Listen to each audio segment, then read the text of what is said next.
So hey guys, welcome back to Made Easy. So this is the last video of exercise 7B और इस video में हम जो है सॉल्व करने वाले हैं question number 19 and question number 20. So start करते हैं क्वेश्चन नंबर 19 से. सो क्वेश्चन नंबर 19 है वो बिल्कुल सेम है क्वेश्चन नंबर 18 के जैसे. सो जो कंसेप्ट हमने क्वेश्चन नंबर 18 में सीखा था और अप्लाई किया था वही सेम कंसेप्ट हम क्वेश्चन नंबर 19 में अप्लाई करेंगे. क्लियर? सो क्वेश्चन नंबर 19 को रीड करते हैं. सो a man sold a toaster at a profit of 10%. Had he purchased it for 5% less and sold it for rupees 56 more, he could have gained 25%. So question ये बोल रहा है कि एक man ने जो है टोस्टर को सोल्ड किया, दैट इज़ बेचा, तो उसको प्रॉफिट हुआ 10% का. ठीक है, अगर वो जो है 5% लेस में जो है वो टोस्टर को ख़रीदता और सोल्ड करता ₹56 मोर में, मतलब कि जितने में उसने टोस्टर को ख़रीदा था उससे अगर वो 5% लेस में ख़रीदता और जितने में उसने बेचा था पहले उसमें अगर उसने 56 रुपीज़ ऐड करके और फिर बेचा होता तो उसको जो है 25% का गेन होता. तो आपको जो है फिर आगे बोल रहा है कि for how much did he buy it, मतलब कि आपको जो है वो क्या कैलकुलेट करना है, कॉस्ट प्राइस कैलकुलेट करना है. ठीक है, तो बिल्कुल सेम है क्वेश्चन नंबर 18 की तरह. ठीक है, तो हमको कॉस्ट प्राइस कैलकुलेट करना है, इसका मतलब कि हम जो है कॉस्ट प्राइस को कुछ मानेंगे. ठीक है, तो हम यहाँ पे कॉस्ट प्राइस को क्या मानने वाले हैं, तो कॉस्ट प्राइस को हम मानने वाले हैं ₹100. ठीक है, रीज़न आपको मैंने क्वेश्चन नंबर 18 में बताया था. So let cost price of the toaster जो है वो इक्वल्स टू ₹100 हमने मान लिया. ठीक है, और जो है इस पे जो है हमारे पास में गेन हुआ है, और गेन कितने का हुआ है, ठीक है, प्रॉफिट गेन दोनों एक ही होता है, गेन हुआ है 10% का. ठीक है, तो हमारे पास में जो है सेलिंग प्राइस कैलकुलेट करने का एक फॉर्मूला है. ठीक है, जिसको यहाँ पे हम जो है अप्लाई नहीं करेंगे. ठीक है, क्योंकि यहाँ पे जो है हम इजीली बिना फॉर्मूला अप्लाई करे जो है एसपी निकाल सकते हैं. कैसे कि आपने जब टोस्टर ख़रीदा 100 रुपीज़ में और आपको गेन हो रहा है 10% का, इसका मतलब कि आपने बेचा कितने में होगा, तो 100 का 10% कितना होता है, 10 रुपीज़. इसका मतलब आपने जो है बेचा 110 में होगा, तभी तो आपको 10% का प्रॉफिट हो रहा है. मतलब कुल मिला के आपने जो है टोस्टर को ख़रीदा 100 रुपये में. ठीक है, और आप बोल रहे हो कि आपके पास में जो है 10 रुपये और आ गए, इसका मतलब कि आपने ज़रूर जो है उसको 110 रुपये में जो है सेल किया होगा. तो यहाँ पे जो है आप वो वाला फॉर्मूला जो है लगा के सॉल्व कर सकते हैं. सीपी और गेन जब दिया हो और एसपी निकालते हैं, लेकिन उस फॉर्मूले को यहाँ पे लगा के और कैलकुलेट करने की नीड नहीं है, क्योंकि यहाँ हम इजीली कैलकुलेट कर सकते हैं. तो यहाँ पे आपको जो है टाइम सेव हो जाएगा. ठीक है, तो एसपी यहाँ से हमको जो है इजीली मिल गई, दैट इज़ 1110. नाउ अब सेकंड केस की बात करते हैं. तो सेकंड केस में जो है हमारे पास में दो बातें ट्रू होनी चाहिए. ठीक है, क्या कि अगर वो जो है सीपी उसकी 5% लेस है, ठीक है, और फिर उसने जो है 156 रुपीज़ में सोल्ड किया था, तो जो है उसको 25% का गेन होगा. मतलब कि ये दो बातें जब साइमल्टेनियसली ट्रू होगी तभी गेन जो है वो 25% मिलेगा. ठीक है, तो सबसे पहले जो है सीपी हमारे पास में कितनी होगी, तो सीपी होगी 5% लेस ऑफ द सीपी. ठीक है, जो पहले हमारे सीपी थी उससे 5% लेस होगी. तो 100 का 5% क्या होता है, 5.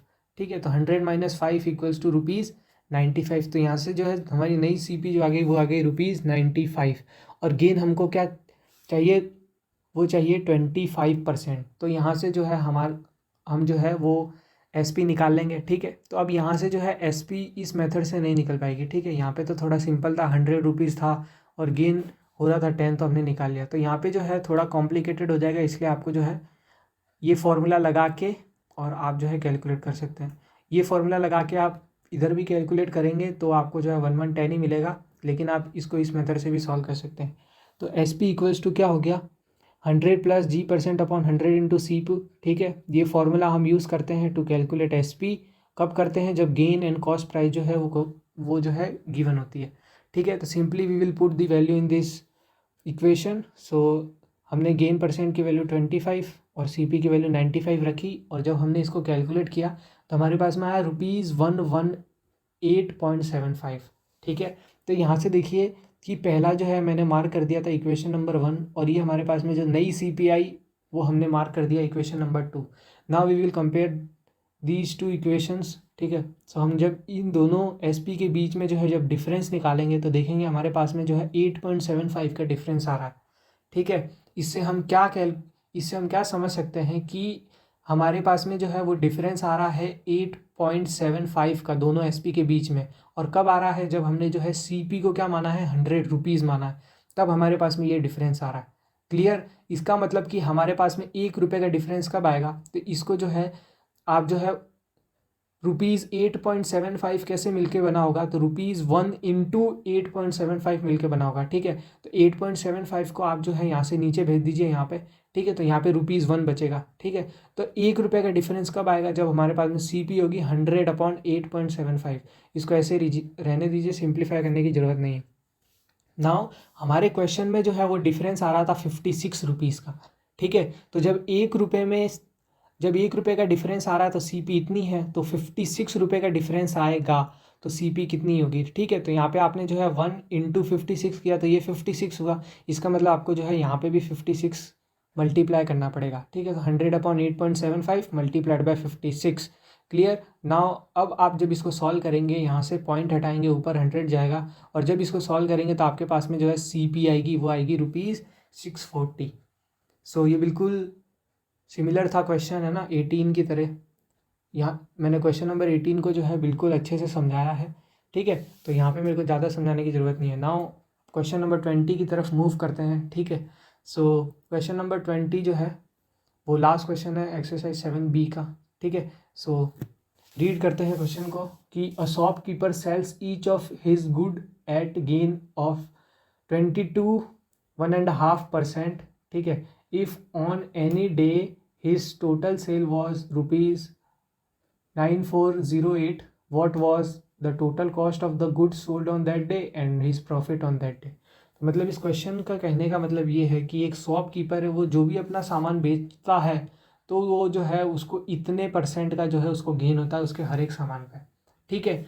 तो किसी एक दिन, मतलब किसी भी दिन उसने क्या किया कि ₹9408 का जो है उसने गुड्स को सेल कर दिया, ठीक है। तो आपसे ये पूछा है कि टोटल कॉस्ट जो है, टोटल कॉस्ट कितनी आई जो गुड्स जो है उस दिन बेचे गए थे, और साथ में आपको प्रॉफिट निकालना है, ठीक है। तो सबसे पहले गिवन क्या है हमारे पास में, गिवन टोटल सेल है उस दिन का, जो कि ये है, ठीक है, 9408 रुपीज़।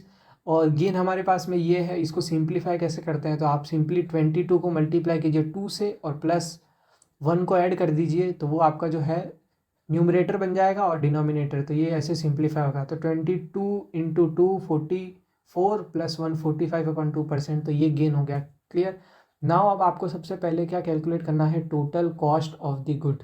तो total cost of the good क्या होगा, तो हमारे पास में पता है कि अब टोटल कॉस्ट का मतलब क्या होता है, आपको CP कैलकुलेट करनी है। क्लियर। आपके पास में ये देखिए total sale on that day, मतलब कि ये क्या है, सेलिंग प्राइस है, ठीक है, गेन है। तो आपके पास में एक फॉर्मूला है CP = SP मल्टीप्लाइड में 100/100 प्लस गेन %। ये फॉर्मूला कब यूज़ होता है, ये फॉर्मूला यूज़ होता है CP कैलकुलेट करने के लिए, कब, जब गेन % और CP जो है वो गिवन हो। तो गेन % और CP जो है हमारे पास में यहाँ पे गिवन है, तो इस फॉर्मूले में सिंपली आपको वैल्यूज़ पुट करनी है। तो वैल्यूज़ यहाँ पे जब आप पुट करेंगे, ठीक है, तो ये सिंप्लीफाई करेंगे, ठीक है। तो ये सिंप्लीफाई करना आपको आता होगा, मैंने बताया भी है, ठीक है। तो आप सिंपली इसको मल्टीप्लाई करेंगे तो ये हो जाएगा 200 + 45/2, और ये 2 जो है वो ऊपर चला जाएगा मल्टीप्लाई होने के लिए, ठीक है। ये क्यों जाता है मैंने बताया होगा। क्लियर। तो जब आप इसको सिंप्लीफाई करेंगे तो आपके पास में CP जो है वो आएगा 7680 रुपीज़। तो ये आपके पास में जो है टोटल CP है, ठीक है, उस दिन के। नाउ अब टोटल प्रॉफिट कैसे निकालते हैं, तो प्रॉफिट कब होता है, जब हम सेल ज़्यादा करते हैं जितनी हमारी कॉस्ट प्राइस होती है। तो CP प्रॉफिट क्या होता है, SP - CP होता है, ठीक है। जब सेल ज़्यादा रही होगी तभी यहाँ पे जो है आगे SP आएगा, वरना ये टर्म नेगेटिव हो जाएगी। सिंपली SP हमारे पास में क्या है, SP हमारे पास में सेल कितना हुआ था ये, ठीक है, लिख दिया, और माइनस CP कितनी थी ये, और जब हमने माइनस किया तो ये हमारे पास में आया 1728 रुपीज़। तो इसका मतलब जो है उसको उस दिन टोटल प्रॉफिट जो है वो इतना आया, ठीक है। तो ये थे दोनों क्वेश्चन नंबर 19 20। सो यहाँ पे एक्सरसाइज 7B एंड होती है। नेक्स्ट वीडियो में मिलते हैं एक्सरसाइज 7C के कंसेप्ट और क्वेश्चन के साथ में।